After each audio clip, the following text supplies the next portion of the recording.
Seorang ayah berinisial M, 44 tahun, warga Kecamatan Dewantara, Aceh Utara, tangkap polisi atas dugaan menyetubuhi anak tirinya yang masih berusia 16 tahun. Pelaku diamankan oleh personel Polsek Langkahan dengan bantuan warga di Gampung Lubuk Pusaka pada Jumat 11 April. Setelah sang anak mengungkap peristiwa memilukan itu kepada ibunya.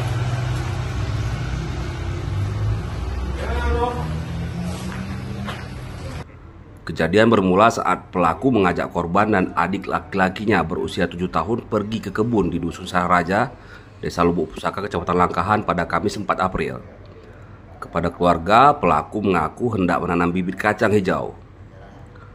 Namun selama 3 hari korban dan adiknya tinggal di sebuah gubuk kebun bersama pelaku.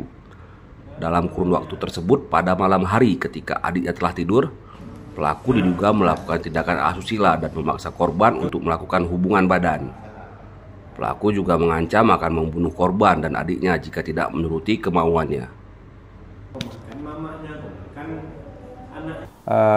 Dilakukannya itu sekitar larut malam di sebuah gubuk yang tidak digunakan lagi. Berkebetulan gubuk itu juga tempat pelintasannya gajah, ya, satwa liar. Jadi antara Langkahan sampai tembus ke Bener Meriah. Nah, tempat itu sunyi, sepi, sehingga tersangka leluasa untuk melakukan, ya. Korban mendapat perilaku demikian, apa disertai ancaman oleh pelaku? Ada ancaman, ya, ada ancaman bahwa kalau korban tidak mau akan diancam bunuh di tengah hutan, di dalam hutan. Jadi ketakutan korban ini yang membuat korban ini mau, ya. Jadi setiap dia melakukan tetap disertai ancaman-ancaman terhadap korban.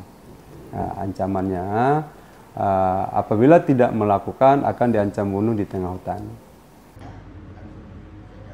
Saat ini pelaku telah ditahan di rutan Polres Aceh Utara dan dijerat dengan Kanun Aceh nomor 6 tahun 2014 tentang hukum jinayat pasal 50 dengan ancaman hukuman penjara maksimal 200 bulan atau lebih dari 16 tahun penjara.